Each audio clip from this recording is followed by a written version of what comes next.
आप रोज जो क्रीम लगाते हो, जो तेल सिर पर लगाते हो, जो बाम दर्द में इस्तेमाल करते हो, क्या आपने कभी सोचा है इन सबके पीछे एक ही कंपनी हो सकती है? और वो कंपनी ना टाटा है, ना अंबानी, ना कोई लेगेसी एम्पायर, बल्कि दो दोस्तों की छोटी सी शुरुआत है। और आज ये कंपनी 70 से ज्यादा देशों में अपने प्रोडक्ट्स बेच रही है। लेकिन सवाल ये है, ये सफर इतना बड़ा कैसे बन गया? कहानी शुरू होती है 1970 के दशक से, जब इंडिया में स्टार्टअप कल्चर नाम की कोई चीज नहीं थी। न फंडिंग, न इंटरनेट, न कोई गाइड, बस एक सेफ जॉब ही सबसे बड़ा गोल होता था। लेकिन दो लोग इस कंफर्ट जोन को छोड़ देते हैं, Radhasham Agarwal, और Radhasham Goenka. दोनों बिरला ग्रुप में काम करते थे। Stable job, safe life. लेकिन उन्होंने डिसाइड किया कुछ अपना करना है, और यहीं से शुरू हुआ एक छोटा सा बिजनेस, Chemco Chemicals. अब सोचो, अगर वो फेल हो जाते तो? ना बैकअप प्लान, ना सेफ्टी नेट, फिर भी उन्होंने रिस्क लिया। क्यों? क्योंकि उन्हें मार्केट की एक ऐसी चीज समझ आई जो बाकी कंपनीज मिस कर रही थीं। भारत के लोग नेचुरल चीजों पर भरोसा करते हैं, और यहीं से आया उनका पहला मास्टर स्ट्रोक। Ayurvedic positioning. जब बाकी ब्रड्स केमिकल्स बेच रहे थे, इमामी बेच रही थी, Trust. उन्होंने लॉन्च किया। Oroplus. Navratna Oil. ये सिर्फ प्रोडक्ट्स नहीं थे, ये प्रॉब्लम्स का सल्यूशन थे। स्किन क्रैक हो रही है, Oroplus. हीट और स्ट्रेस, Navratna. Simple. लेकिन पावरफुल। धीरे धीरे लोगों का भरोसा बनने लगा, और यही भरोसा ब्रांड लॉयल्टी में बदल गया। अब कस्टमर सिर्फ प्रोडक्ट नहीं खरीद रहा था, वो एक फीलिंग खरीद रहा था। लेकिन इमामी यही नहीं रुकी। उन्होंने समझा, इंडिया में लोग प्रोडक्ट्स नहीं, लोगों को फॉलो करते हैं।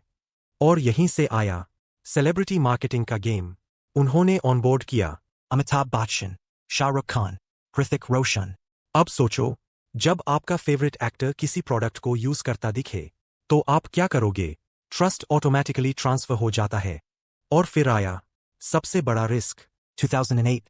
इमामी ने डिसाइड किया एक बड़ी कंपनी खरीदने का। नाम था Zandu Pharmaceutical Works. 700 करोड़ रुपए से ज्यादा की डील। अब सोचो, अगर ये डील फेल हो जाती तो कंपनी खत्म भी हो सकती थी। लेकिन यही डिसीजन गेम चेंजर बन गया। Zandabomb. ऑलरेडी ट्रस्टेड प्रोडक्ट था, और अब वो इमामी के पास था। इस मूव ने इमामी को नेक्स्ट लेवल पर पहुंचा दिया। अब कंपनी सिर्फ इंडिया तक लिमिटेड नहीं रही, धीरे धीरे ग्लोबल एक्सपांशन शुरू हुआ। Africa. Middle East. Southeast Asia. आज इमामी के प्रोडक्ट्स दुनिया के 70 से ज्यादा देशों में बिकते हैं। लेकिन क्या जर्नी इतनी आसान थी? बिल्कुल नहीं। कंपटीशन बढ़ता गया। हिंदुस्तान यूनिलीवर जैसी बड़ी कंपनीज सामने थीं। नए D2C ब्रड्स मार्केट में आ रहे थे, और कंज्यूमर माइंडसेट बदल रहा था। सबसे बड़ा चैलेंज आया फेयरनेस प्रोडक्ट्स को लेकर, Fair and handsome. जिसे बाद में रिपोजिशन करना पड़ा।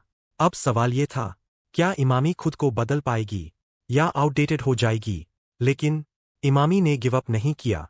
उन्होंने चेंज किया, नई पैकेजिंग, नई मार्केटिंग, नए प्रोडक्ट्स, डिजिटल दुनिया में कदम रखा, और धीरे धीरे ग्रोथ वापस आने लगी। तो आखिर ये कहानी हमें क्या सिखाती है? छोटा शुरू करना गलत नहीं है, डिफरेंट सोचना जरूरी है, ट्रस्ट बनाना सबसे पावरफुल स्ट्रैटेजी है, और रिस्क लेना ग्रोथ की कीमत है। लेकिन सबसे बड़ा लेसन, Brand. सिर्फ प्रोडक्ट नहीं होता, Brand. एक इमोशन होता है, एक ट्रस्ट होता है। आज FMCG इंडस्ट्री बदल रही है, AI आ रहा है, नए स्टार्टअप्स आ रहे हैं, और सवाल अभी भी बाकी है, क्या इमामी फ्यूचर में भी टॉप पर रहेगी, या धीरे धीरे हिस्ट्री बन जाएगी? तुम क्या सोचते हो? कमेंट में बताओ। Mommy win. या Mommy fall.